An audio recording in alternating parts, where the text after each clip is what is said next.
Hello everybody, in today's video I'm going to show you how to fix Instagram Music not showing all the songs. If Instagram Music is not showing all the songs you're looking for, do not worry.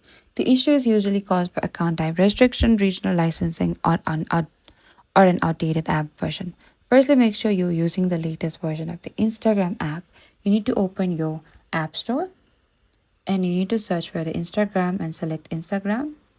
And if you find there's an option for the update, you need to tap onto here, update, and install any available updates.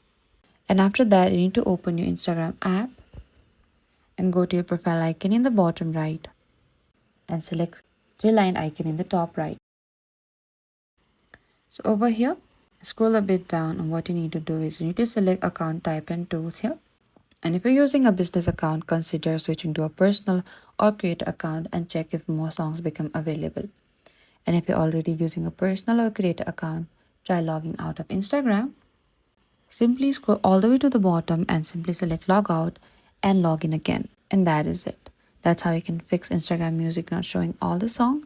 Thank you for watching this video. I hope this video was helpful.